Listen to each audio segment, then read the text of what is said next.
Have you ever had to live with burnout?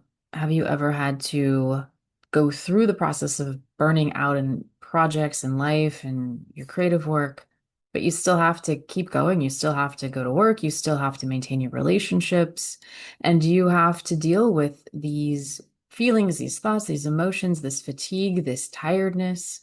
And yet there still doesn't feel like there's a reprieve. It's not as if you can take time off for long periods of time. Vacation is only so long, and you're trying to find ways in how you can recuperate and still keep moving forward. So, if you have ever felt that or going through that, this video is for you.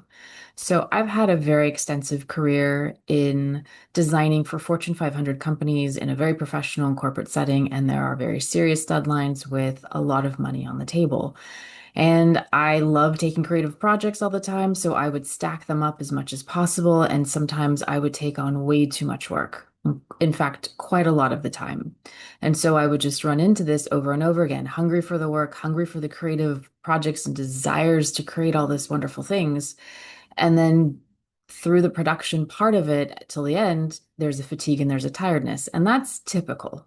But when you start stacking multiple projects up and you're crunching your time, you really don't have a lot to extend. You don't have a lot of energy to extend out really for anyone else, for yourself. Self-care really dwindles down because you're racing and racing to do this really inspiring creative work. And you have created an obligation. You have an obligation, and so you want to finish it.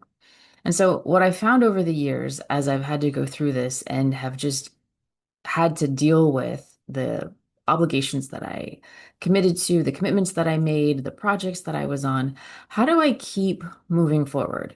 And so I've hinted at this in other videos, but I really wanted to just take this time because I feel like this is the missing piece that we don't ever really talk about. So when we talk about burnout, we talk a lot about self-care, especially with the physical body. We want to read and understand what's going on within us. We want to know what our limits are. We want to put up boundaries. We want to make sure we take space. We want to make sure that we put our devices away and we get some screen time down. We want to clear our mind. We want to go into meditation. But real fatigue can go anywhere from 3 months to 5 years. And depending on how much you push yourself, you can be there for a long time. And so this is what this video is really about, to address that. And so that we can get to this place where we never have to feel burnout again. It's just a matter of putting these pieces together so that we know how to structure our lives. And so this video is just specific to one key aspect that, if anything, I want you to just take away from. We focus on our physical, our mental, and our emotional state, as difficult as that is, because emotions are elusive. But there's a fourth element that we don't ever talk about, and that is our spirituality. And so a lot of times people feel like they're spiritual, but not religious. This has nothing to do with religion. This is really this essence that we need to connect. It's really with our higher selves, with that like deep internal knowing that we have, that conversation that we have, and with something higher than us. And so it doesn't really matter in my mind what you call this, because I look at this as an energetic exchange. This is us connecting to a higher force, really the source of all life and all creation. So, however you want to label that is up to you. Whether you decide to label that or make up a new name for yourself, that is entirely up to you. But the concept is that we're connecting to a higher source of energy so that we're drawing from that to replenish a life source in a really deep and substantial way. And so when we connect to this, it is really connecting to the essence of life. And a lot of times, which is so true for us, there is guidance to say and advice to say, go into nature to relax, go into nature. And what that actually means from an energetic perspective is that there's this frequency that when we are feeling low, feeling depleted, feeling fatigued, our our reserves are low. Our energetic reserves are low. We don't have any energy. And so when we get close to something that's vibrating a lot higher than us, like when a car battery dies and we hook it up to another battery that's fully charged, it charges itself. This is like this osmosis that happens when we're around things.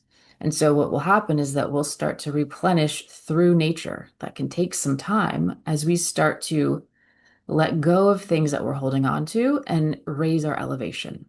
And so this is important for creatives because as you're working, as you're moving things through, as you're taking your ideas and executing them and putting them down, we have a tendency to be so passionate that we burn ourselves. And we forget that this connection is really the most important. It is really the priority in life.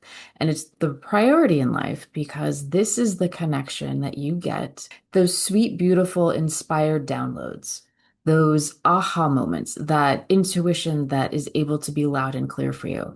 And so we need this time, we need this connection so that we're always first replenishing ourselves. And then through that, feeling the awe, the excitement, the wonderment of life, and then taking that and allowing that to be expressed through our work, whatever that is.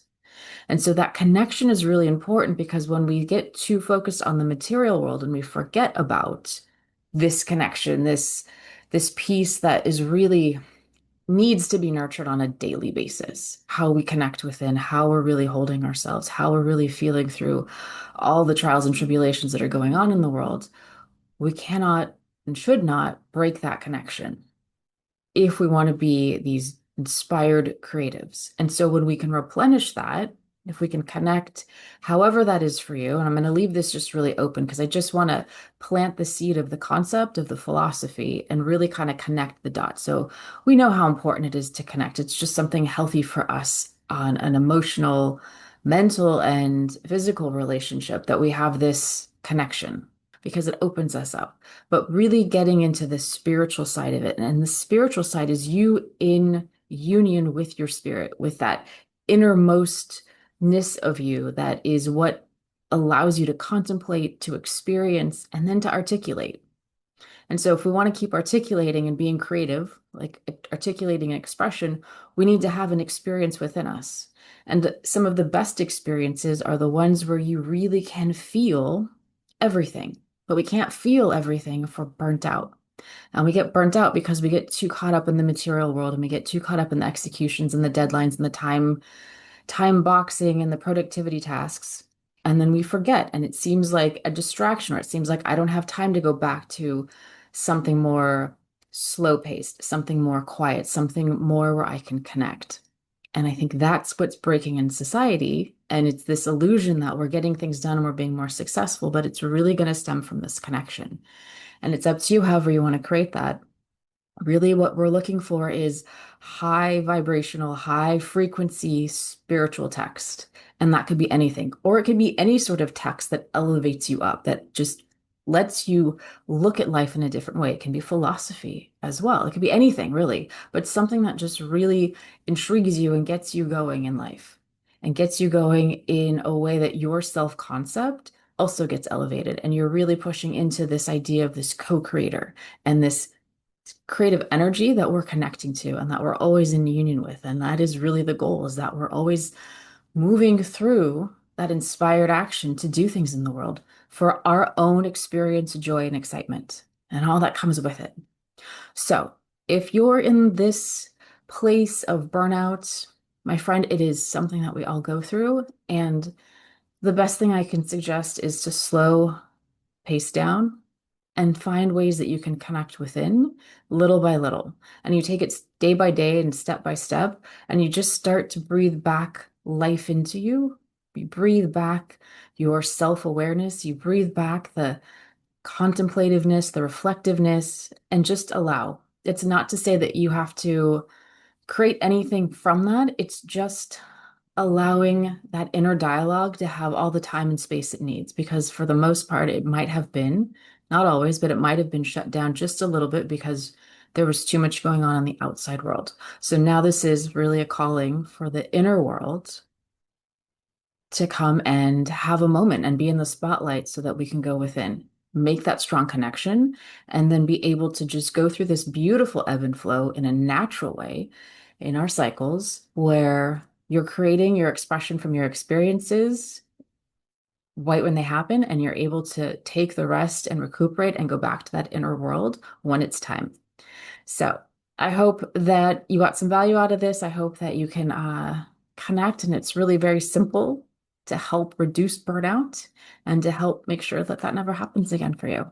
There are programs and ways to work with me down below.